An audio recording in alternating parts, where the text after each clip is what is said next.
नमस्कार, नीलम फॅशन क्रिएशनमध्ये तुम्हा सर्वांचं खूप खूप स्वागत आहे। आज आपण 34 साईज कटोरी ब्लाऊजचं पेपर कटिंग कशा पद्धतीने करायचं आहे हे मी तुम्हाला या व्हिडिओमध्ये अगदी सविस्तर असं समजावून सांगणार आहे। पाठीमागील गळा इथे न बसणार आहे। तर पहा, इथे अशा पद्धतीने मी ही ब्लाऊजवरून मापे काढलेली आहेत। तर उंची आहे 14, छाती आहे 34, कंबर आहे 31, पुढचा गळा 6, मागची गळापट्टी जी आहे ती 4.25 इंच येते, कटोरी येते 5.5 इंच, फुल बस्ट 36 येते। हे सुद्धा मी ब्लाऊजवरूनच मोजलेलं आहे। बाही 5 इंचाची आहे, दंड आहे 5.25 इंच, शोल्डर पट्टी 2.5 इंच आहे। तर मी इथं ही शोल्डर पट्टी जी आहे ती 2.25 इंचच ठेवणार आहे आणि मुंडा घेर जो आहे तो 7.25 इंच आहे। तर ही टोटल आपण जी मापं घेतलेली आहेत ही ब्लाऊजवरून घेतलेली आहेत। आणि बाही जी आहे ती मी डायरेक्ट कपड्यावरती कटिंग करणार आहे। मी इथं बाहीचं पेपर कटिंग दाखवणार नाही। ज्यांना कोणाला बाही कटिंगचा व्हिडिओ पाहायचा आहे त्यांनी आपल्या चॅनलवर जाऊन बाही कटिंगचा व्हिडिओ पहा। तर सर्वात पहिल्यांदा आपल्याला घ्यायची आहे उंची। तर इथं मी पहा उंची घेतलेली आहे। इथे पहा उंची मी घेतलेली आहे 14 + 1 15।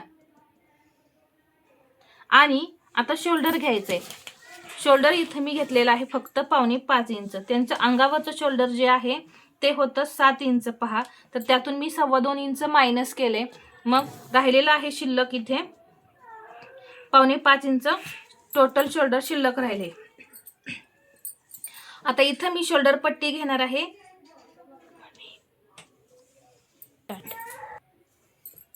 इथे शोल्डर पट्टी आपण 2.25 इंच घेणार आहे, तर त्यामध्ये मी 1.25 इंच प्लस केलं, 3 इंचावरती घेतलेला आहे शोल्डर पट्टी।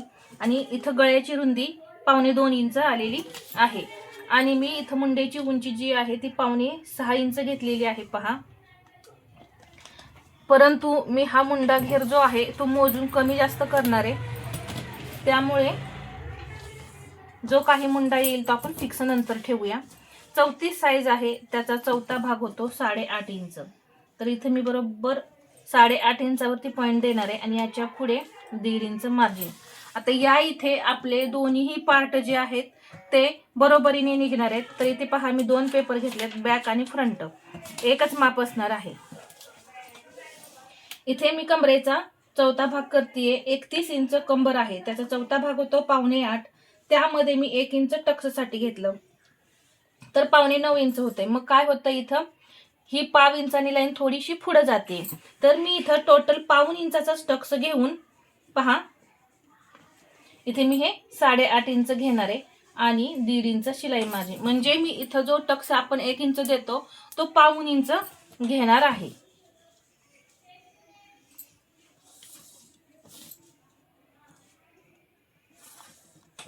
या पद्धतीने मी इथं जोडलेलं आहे। इथे अर्धा इंच मी क्रॉस बॅक देतीये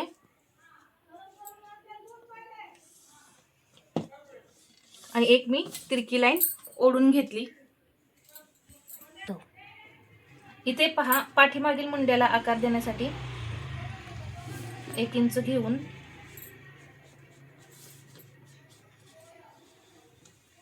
अशा पद्धतीने मी आकार दिला। आता इथे आपल्याला मुंडा घेर मोजायचा आहे, तर किती येतोय हे पाहूया। मला 7.25 इंच मुंडा घेर हवा आहे।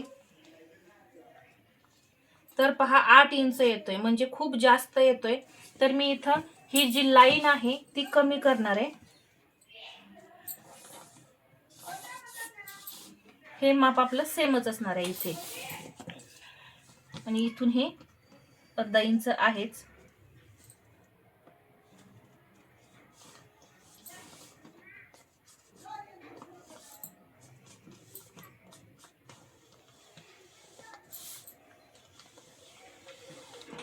इथे परत मी हा पहा नवीन मुंड्याचा आकार दिलाय।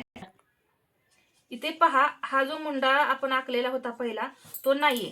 आता इथं मला 7.25 इंच मुंडा घेर हवा आहे, तर थोडा 0.5 इंच जास्त असला तरी चालेल। तर इथून मी मुंडा घेर परत मोजून घेणार आहे। पहा 7.5 इंच इथं या पद्धतीने मुंडा घेर आलेला आहे। डबल मोजून घेऊ आपण। पहा बरोबर इथे 7.5 इंच आलाय, म्हणजे आपल्याला 7.25 इंच हवा आहे, 7.5 इंच आलाय तर तो चालतो। तर हा झाला आपला हा बॅक पार्ट तयार। आता आपण फ्रंट पार्ट ड्राफ्टिंग करूया. पुढचा गळा 6 इंचाचा आहे, तर ते इथे 6.5 इंचावरती मार्किंग करून घेऊ. त्याआधी इथं आपण हे डाऊन करतो. पहा, एक पाव इंच मी डाऊन केलं. इथून मग मी 6.5 इंच घेणार आहे. परत इथे आलं पहा, या पद्धतीने. आणि इथून घेणार आहे मी 2.5 इंच.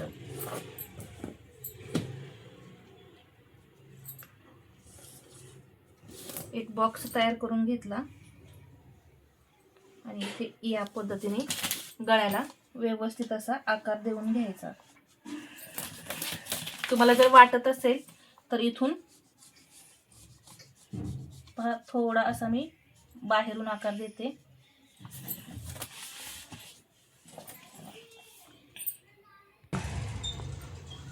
इथे आता आपल्याला क्रॉसपट्टी घ्यायची आहे. तर क्रॉसपट्टी मी खालून इथून 2.5 इंच घेणार आहे. पहा, इथे घेतलं मी 2.5 इंचावरती एक पॉइंट घेतला आणि एक लाईन ओढून घेतली. इथे या पद्धतीने लाईन ओढल्यानंतर क्रॉसपट्टीला आकार देण्यासाठी इथून मी 1/2 इंच घेणार आहे. 0.75 घ्यायचं आहे क्रॉसपट्टीला आकार देण्यासाठी आणि या पद्धतीने क्रॉसपट्टीला आकार द्यायचा आहे. पहा, इथे मी हा आकार दिला. इथे आपण कटोरी काढणार आहे, मूळ कटोरी. तर मूळ कटोरी काढण्यासाठी मी फॉर्म्युला सांगितलाय, छातीचा 6वा भाग मायनस अर्धा इंच, तर येतं इथं 5.5 इंच. याचा चार्ट सुद्धा आपल्या चॅनेलवर आहे, पहा, तो तुम्ही पहा. आणि प्रत्येक साईजची कटोरी तुम्ही याच पद्धतीने काढायची आहे. तर इथे एक सरळ लाईन मी ओढून घेतली. इथे 5.5 इंच, इथे 5.5 इंच, इथून 1 इंच आणि अशी ही लाईन ओढून घेऊन फक्त आकार द्यायचे आहेत. आता आपण इथे टक्स देतो पाठीमागे, तेव्हा अर्धा इंच इकडे तिरकी अशी पहा लाईन देत असतो इथे पाठीमागच्या भागामध्ये. म्हणून इथं आपण अर्धा इंच हे कमी करायचं. या पद्धतीने हे मी अर्धा इंच इथं कमी करून घेणार आहे. आणि फ्रंट पार्टला आकार देताना जसं की मी नेहमी 1/2 इंचावरती फ्रंट पार्टला आकार देते,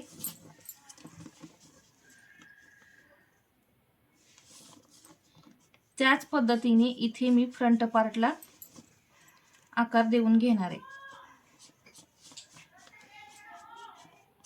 पहा, इथे या पद्धतीने. तर अशा पद्धतीने हे मी ड्राफ्टिंग केलेलं आहे. तर हे मी कटिंग करून घेणार आहे.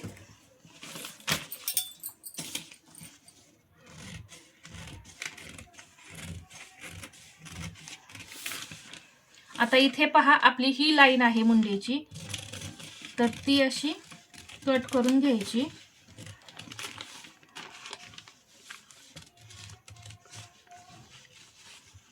मुंड्याचा आकार जो आहे तो अगदी व्यवस्थित असा कट करून घ्यायचा आहे. पहा,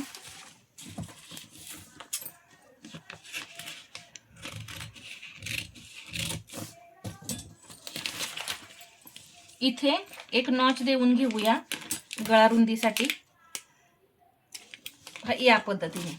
तर हा बॅक पार्ट आपला सेपरेट आहे आणि हा फ्रंट पार्ट.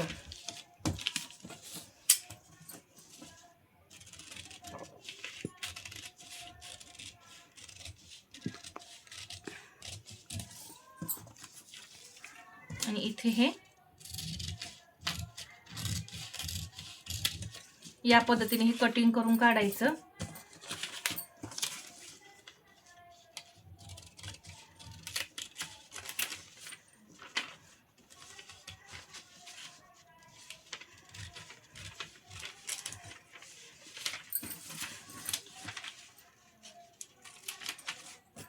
फ्रंट पार्टचा मुंडा आपण कटिंग करून काढलेला आहे.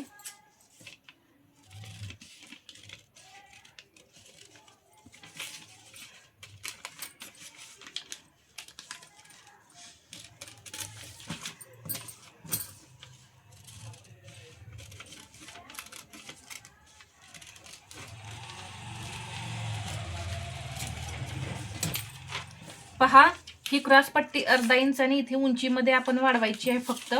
आता ही वाढीव कटोरी तयार करून घेऊया. इथे पहा, ही जी मूळ कटोरी आहे ती मी इथं आहे अशी ड्रॉ करून घेणार आहे. सर्वात पहिल्यांदा हे पेपर पॅटर्न ठेवून कशा पद्धतीने कटिंग करायचे आहेत याचा व्हिडिओ आपल्या नीलम फॅशन वर्ल्ड या चॅनलवर येणार आहे. हे पेपर पॅटर्न ठेवून मी ब्लाऊज पीस कटिंग करणार आहे. तर इथं ही झाली आपली मूळ कटोरी. तर इथे आपण ही वाढवणार आहे अर्धा इंचाने. इकडे मी ही पाव इंचाने वाढवणार आहे.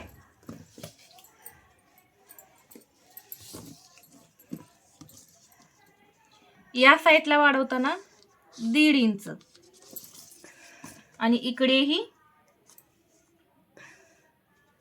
1.5 इंच घ्यायचंय आणि हे जोडून घ्यायचं. आणि इथे सुद्धा हा जो आकार आहे अगदी हळूहळू वाढवत वाढवत हा असा पसरवायचा. थोडा एकदम अचानक असा पसरवायचा नाही. हे सेंटर करून घ्यायचं. पहा इथे आलेला आहे सेंटर आणि इथेही मी 1.5 इंच घेतलं. आता हे असं जोडून घेते. तर अशा पद्धतीने ही वाढीव कटोरी आपली तयार झालेली आहे. तर ही सुद्धा आपण आता कट करून घेऊ.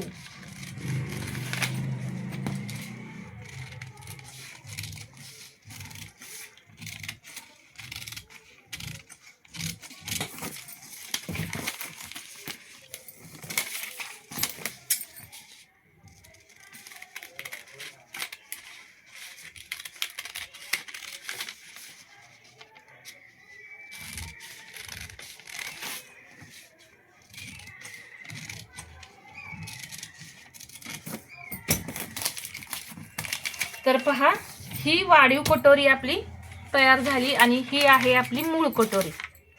तर सर्व कटिंग इथं मी एकदम परफेक्ट असं दाखवलेलं आहे. तर आजचा हा व्हिडिओ तुम्हाला कसा वाटला हे मला कमेंटमध्ये सांगा. आणि व्हिडिओ आवडला असेल तर लाईक करा, शेअर करा आणि असेच नवनवीन व्हिडिओ पाहण्यासाठी आपल्या चॅनलला सबस्क्राईब करायला विसरू नका. धन्यवाद.